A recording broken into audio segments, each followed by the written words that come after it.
Good evening, welcome to Going to Ground.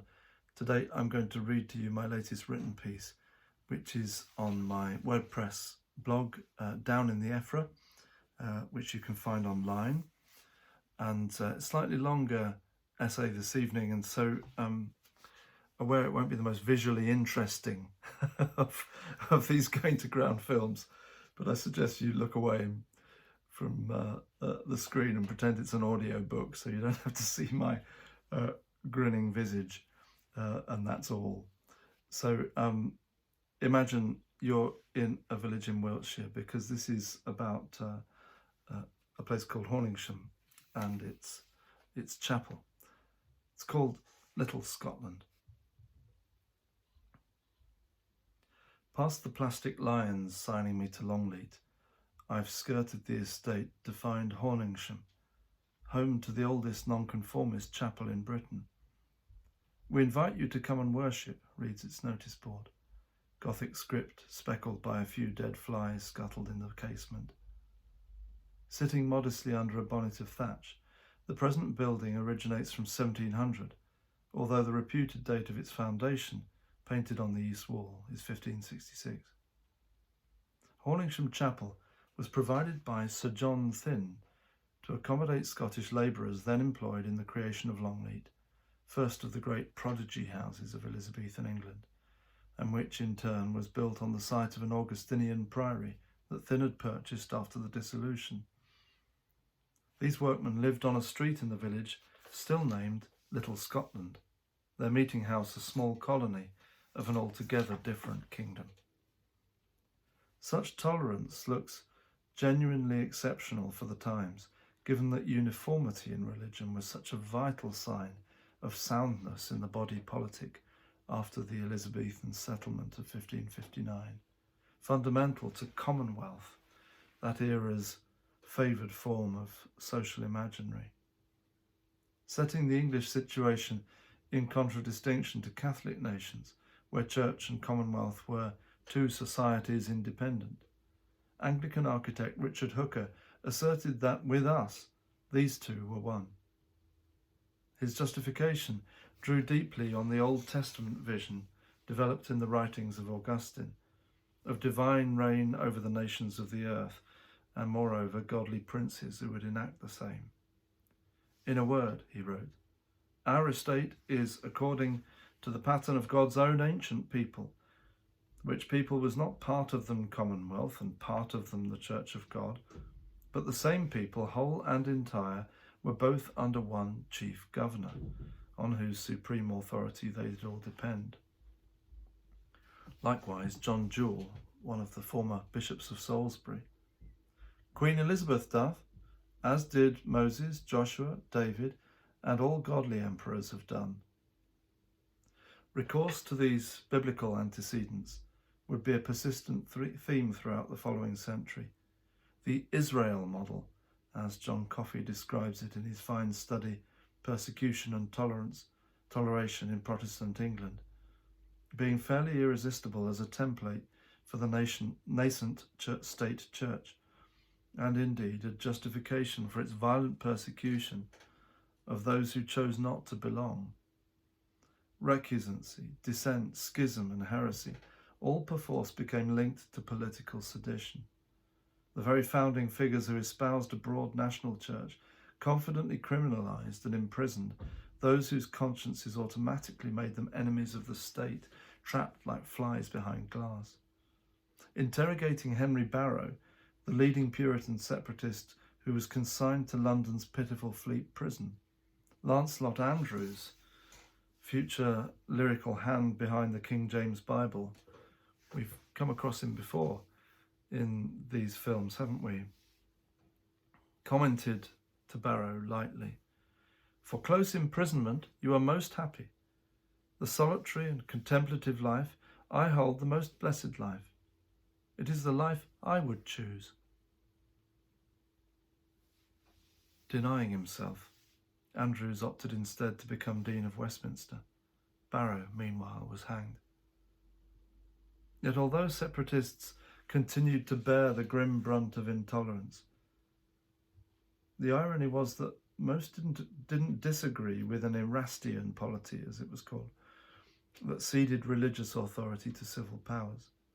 For Protestants of all kinds, this was a logical extension not only of Old Testament kingship, but also the exacting standards of the New Testament church towards false teaching and key Pauline texts such as Romans chapter 13, translated under Andrew's editorship as, "Let every soul be subject unto the higher powers. For there is no power but God, but of God. The powers that be," there's the origin of that phrase, "the powers that be are ordained of God."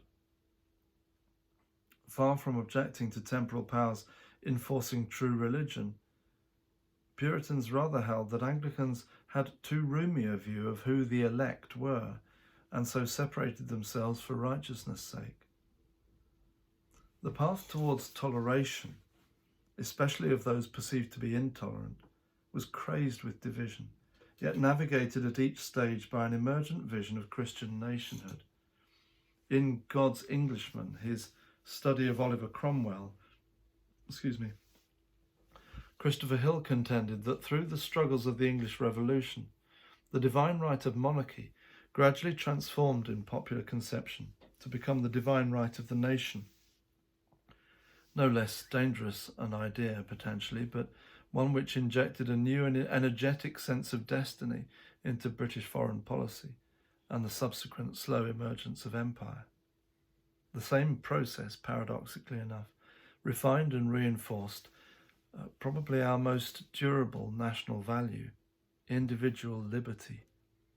When 3 centuries later, Archbishop William Temple outlined 3 Christian social principles deriving from God's purposes in history, this one came first: freedom. To realize liberty is a political task. To conceive it is a poetic, spiritual one. So it's worth recalling that the era's most impassioned and influential case for freedom of speech and expression came from the radical Puritan John Milton, he of Paradise Lost fame, who envisaged a route through rigid conformity on the one side and many sub-dichotomies of petty schisms, as he put it, on the other. Milton's Areopagitica, a polemic arising from the tempest of civil war, foresaw England liberated as a noble and puissant nation, rousing herself like a strong man after sleep, shaking her invincible locks. His earthly paradise was not pursued for long, however.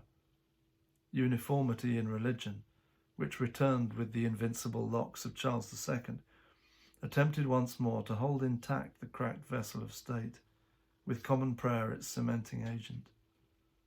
It's unsettling to know that the 1662 prayer book, daily mainstay of my own spiritual life, had such coercive political intent, which meant, among other things, that Horningsham Chapel was the closest place of worship its first recorded minister, Roland Cotton, could walk to from his home in Warminster without conviction under the 5 Mile Act.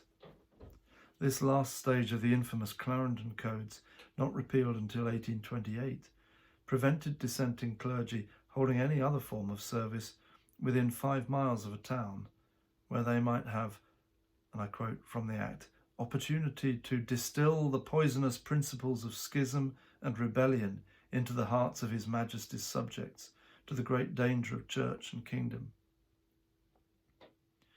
At this breeding ground of subversion today, they are gathering harvest gifts for the local food bank. Though I'm headed for the nearby town of Mere, whose unintentionally self-deprecating signage I always rather enjoy, Mere Pharmacy, Mere Fish and Chips, to quote a couple of them. There is time to peer inside, and I'm thrilled to find the doors left unlocked. The chapel is gloriously untouched, pure even, with looming Georgian pulpit and plain panelled galleries. Over the entrance, an ancient clock long since stopped. I have no authority here, but pad about guiltily, aware of the past I represent, In another age, I might have had them before the magistrate. While the 1689 Toleration Act granted freedom of worship to all Protestant nonconformists, effectively as an acknowledgement of their loyalty during the succession of William and Mary, ongoing restriction from public office perpetuated these fault lines of discrimination and class. Not for the first time, I ask myself what it has done to the Anglican mind to have been for so long on the right side of power and privilege, and whether our plausible inheritance may yet be redeemed. Later on, at home, I consult Pevsner. Horningsham, he concludes, is a singularly loose village, with houses in their own gardens, small or large, and no visual cohesion. He could be describing the United Kingdom. Better that, however, than to be bound as one with a tightness nobody can bear.